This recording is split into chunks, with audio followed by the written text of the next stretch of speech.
The three main actors are shown in the fish tank trailer as the title of the film emerges. Michael Fassbender and Kirsten Waring were already quite well-known actors, and Katie Jarvis was making her first appearance.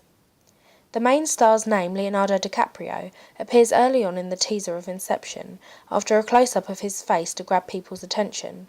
This would draw in many fans to watch the film. The actress in our film, however, is not a well-known star or someone with a big name, so we did not include her name in the teaser, similar to how The Loved Ones exclude this. We have tried to sell our film more through the narrative, mise-en-scene and branding rather than a star attraction. Therefore, we made our narrative convincing and exciting to gain interest from the audience and create enigma. We challenged Inception and Elephant as we kept our protagonist's identity hidden until the very end of the teaser, to keep the audience on edge and excited. This was a unique selling point for our film, and it creates strong enigma for the audience. We used a high-angle point of view shot of the students walking. This was done through the window of Tabitha watching them, and this challenges Inception as they mostly use eyeline shots. The use of the high-angle shot shows the power she has and the envy and anger she has towards the students. This is also a location shot with the college setting, which is a social realism aspect, and appeals to our young target audience as they can perhaps relate to this setting. Our narrative contains the themes of social issues and mental illness, which is partially conveyed through the subtle and quiet diegetic whispering sounds inside Tabitha's mind. Therefore, we have a social realism setting with thriller elements.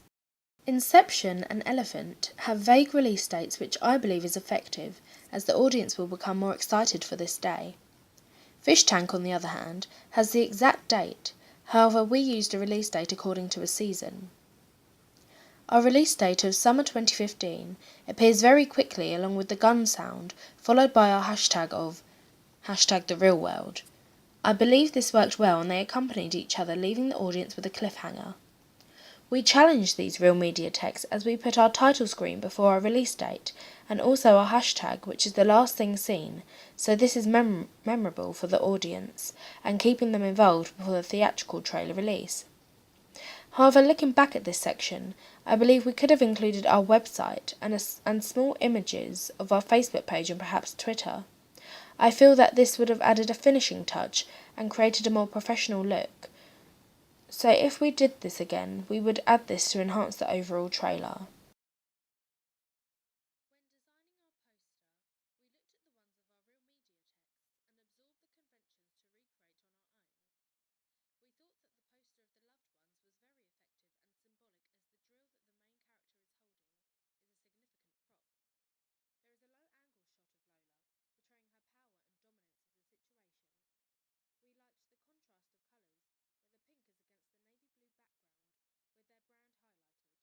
Everything is out of focus, apart from the text, her face, and the drill, which creates emphasis on her character and demeanour and the specific weapon of the drill.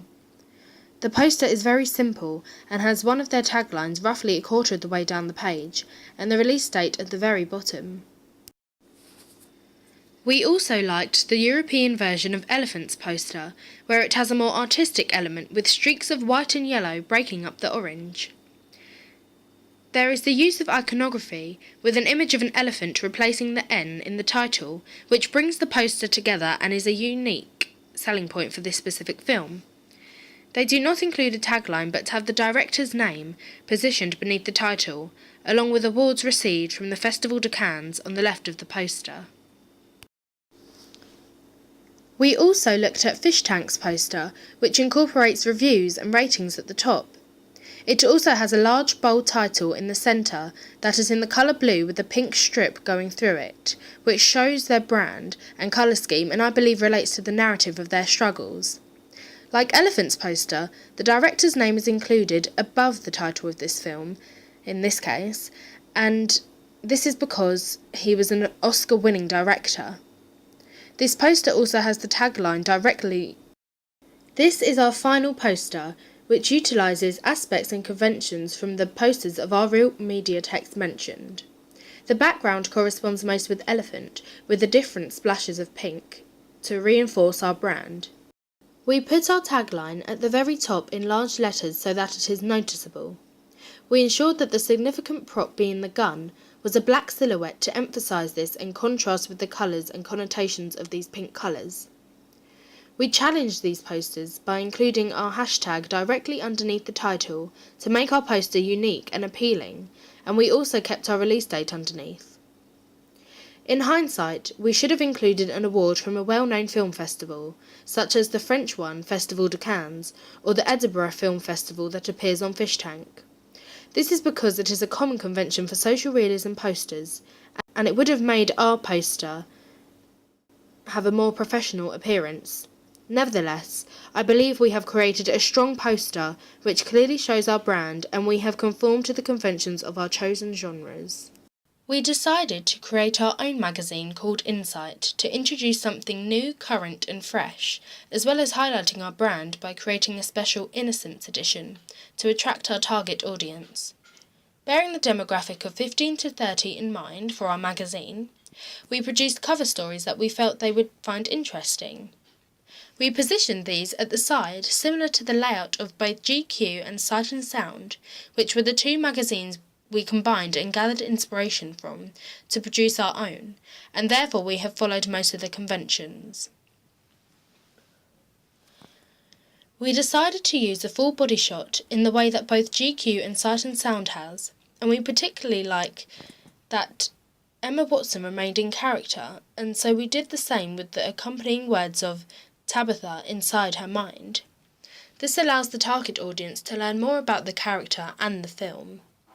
Sight and Sound has a more dull background of the two, and is simple, so we challenged this by using a similar background to our poster, with the vibrant pink and white colours, which also emphasised our brand. We decided to make our title large and noticeable, about 3/4 of the way down, and it remained white, to really show our campaign and challenge the normal conventions. I believe that overall our magazine has been successful and we have conformed to numerous conventions. However, I feel that we could have created a mission statement, also known as the slogan for our magazine. For example, Sight and Sounds is the International Film Magazine, and I believe that this would have enhanced our magazine overall and given it more of a legitimate and professional quality. Overall, I believe we have cleverly and effectively challenged some of the thriller conventions and have adhered more of the social realism aspects, creating an equal balance to appeal to our demographic. Although our marketing campaign could have potentially been stronger, with the slight improvements previously mentioned, I believe that on the whole it has been a success.